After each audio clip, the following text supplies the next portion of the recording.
আলহামদুলিল্লাহ ওয়াসসালাতু ওয়াসসালামু আলা রাসূলিল্লাহ ওয়া বা'দ। একজন ভাই প্রশ্ন করেছেন যে অনেক সময় অনেকে কষ্টে মুসিবত সহ্য করতে না পেরে এরকম মৃত্যু কামনা করে, এটা কতটুকু শরিয়া সম্মত? সম্মানিত ভাইরা আমার, আল্লাহ তাআলা হায়াত এবং মউতকে সৃষ্টি করেছেন। নির্দিষ্ট সময়ে মানুষ জন্মগ্রহণ করে, নির্দিষ্ট সময়ে মানুষ মৃত্যুবরণ করে। এটা আল্লাহ তাআলার এক অমোঘ বিধান, এর মধ্যে কোনো পরিবর্তন হবে না, এটা আমরা সকলে জানি। জীবনের অংশ হলো সুখ এবং দুঃখ, কষ্ট, বেদনা, আনন্দ, এই সবগুলো জীবনের অংশ।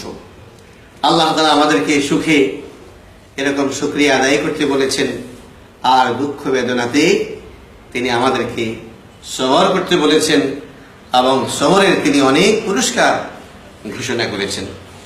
সেজন্য আমরা দেখতে পাই, বিপদ হোক মুসিবত হোক, মৃত্যু কামনা করা এটা ইসলাম পছন্দ করে না। বরং যেন এটা ব্যক্তির পক্ষ থেকে অস্থিরতার বহিঃপ্রকাশ এবং আল্লাহ তাআলার সিদ্ধান্তকে না মানার জন্য একটা মানসিকতা। আমাদের খেয়াল করতে হবে, আল্লাহ তাআলা নিজেই বলেছেন, লা ইউকাল্লিফুল্লাহু নাফসান ইল্লা উসআহা।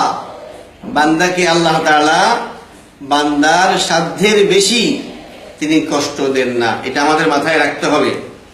যত কষ্ট, যত মুসিবত, যত দুঃখ, যত বেদনাতেই আমরা থাকি না কেন, আমাদেরকে বুঝতে হবে আল্লাহ তাআলা আমাদেরকে কথা দিয়েছেন, আমাদের সাধ্যের বেশি আমরা সহ্য করতে পারবো না, এর বেশি কষ্ট তিনি আমাদেরকে দেবেন না। সুতরাং আমাদের ক্ষমতা কতটুকু সেটা আমরা জানি না, যিনি আমাদেরকে সৃষ্টি করেছেন তিনি নিঃসন্দেহে জানেন যে আমাদের বহন ক্ষমতা কতটুকু, এটা আমাদেরকে মাথায় রাখতে হবে। এরপরে আমরা দেখি নবী সাল্লাল্লাহু আলাইহি ওয়াসাল্লাম এই সম্পর্কে কি বলেছেন। হযরত আবু হুরায়রা রাদিয়াল্লাহু তাআলা আনহু তিনি বলছেন, আন্না রাসূলুল্লাহ সাল্লাল্লাহু আলাইহি ওয়াসাল্লাম قال লা ইয়াতামান্না আহাদুকুমুল মাউত। তোমাদের কেউ যেন মৃত্যুকে তামান্না না করে, মৃত্যুকে কেউ যাতে আশা না করে। ইম্মা মুহসিনান ফালাআল্লাহু ইয়াজদাদ। কারণ সেই লোকটা যদি হয় সৎকর্মশীল, নেককার, আল্লাহর প্রিয় বান্দা, তাহলে সে যদি আরো কিছু সময় পায়, আরো কয়েক মাস, কয়েক বছর যদি সে হায়াত পায়, তাহলে তার সৎকর্ম আরো বেড়ে যাবে, নেক কর্ম আরো বেড়ে যাবে। মুসল্লি হলে সালাত বাড়বে, শুকর হবে, কষ্টে থাকলে সে সবর করবে, জিকির আজকার করবে, এইভাবে তার আরো কিছু নেক আমল করার সুযোগ থাকবে। ওয়া ইম্মা মুসিআন। আর যদি লোকটা হয় অসৎ, পাপী, সেও এরকম মৃত্যু কামনা করবে না। কেন? ফাআল্লাহু ইয়াস্তাআতিবু। কারণ হতে পারে সে নিজকে সংশোধন করে তার রবকে সন্তুষ্ট করতে সক্ষম হবে, এই সুযোগটা তার সামনে থাকবে। সেই জন্য ইসলাম আমাদেরকে নিষেধ করেছে যে আমরা যাতে এরকম মৃত্যু কামনা না করি। আরেকটি হাদিস যাতে দেখি, নবী সাল্লাল্লাহু আলাইহি ওয়াসাল্লাম বলেছেন, লা ইয়াতামান্না আহাদুকুমুল মাউত। তোমাদের কেউ যাতে মৃত্যুকে এরকম তামান্না, আকাঙ্ক্ষা না করে। ওয়ালা ইয়াদউ বিহি মিন ক্বাবলি আন ইয়াতিয়াহু। এবং মৃত্যু আসার আগে সে যেন মৃত্যুর জন্য আল্লাহ তাআলার কাছে দোয়া না করে। ইন্নাহু ইজা মাতা ইনকাতা আমালুহু। কারণ সে যদি মারা যায়, তার তো আমল করার সুযোগ নষ্ট হয়ে যাবে, তার আমল বন্ধ হয়ে যাবে। ওয়া ইন্নাহু লা ইয়াজিদুল মুমিনা উমরুহু ইল্লা খাইরা। অথচ ইমানদার ব্যক্তি সে যদি বেঁচে থাকে, তার হায়াত যদি বাড়ে, তাহলে এটা তো তার নেক কর্ম, সৎকর্মকেই বরং বাড়িয়ে দেবে। সে যদি এখন মারা যায়, তাহলে তো তার সৎকর্ম করার সুযোগ বরং কমে গেল। এই অপরন্ত সুযোগকে গনিমত হিসেবে আমরা কাজে লাগাবো। সুতরাং আমরা অস্থির হয়ে কোনো দুঃখ, কষ্টে, বেদনায় মৃত্যু কামনা করব, এটা ইসলাম পছন্দ করে না। তবে আমরা দেখি নবী সাল্লাল্লাহু আলাইহি ওয়াসাল্লাম বিশেষ করে ফজর নামাজের পরে বা 5 ওয়াক্ত সালাতের পরে একটা দোয়া তিনি করতেন।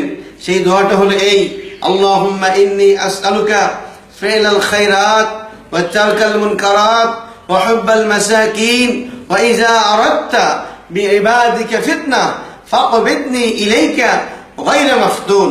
মাওলাই করিম, আপনি আমাকে তৌফিক দেন আমি যাতে সৎকর্ম করতে পারি, আমাকে তৌফিক দেন আমি যাতে মুনকারাত অন্যায় অপকর্ম ছেড়ে দিতে পারি, আপনি আমাকে তৌফিক দেন আমি আপনার কাছে চাচ্ছি আমি যাতে মিসকিনদেরকে মহব্বত করতে পারি, ভালোবাসতে পারি।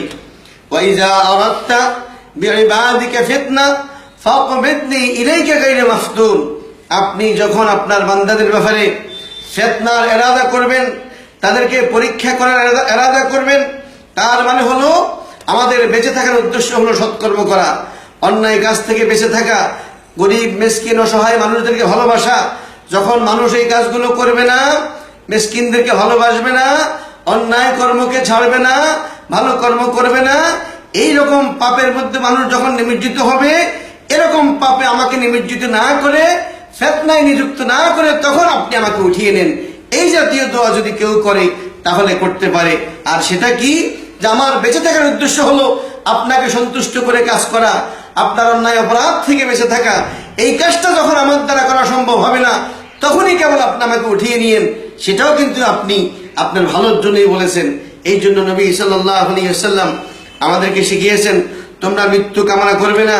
লা ইয়াতামান্নায়ান্না আহাদুকুমুল মাউত, তোমাদের কেউ যাতে মৃত্যু কামনা না করে, লিদুররিন, কোন কষ্টের কারণে, আসাবাহু, যে কষ্ট তাকে স্পর্শ করেছে, ফাইন কানা লা বুদ্দা ফাইলা, যদি কখনো সে মৃত্যু কামনা করতেই হয় তাহলে এইভাবে সে কামনা করবে, আল্লাহুম্মা আহিনি মা কানাতিল হায়াতু খায়রান লি ওয়া তাওয়াফানি ইযা কানাতিল ওয়াফাতু খায়রান লি।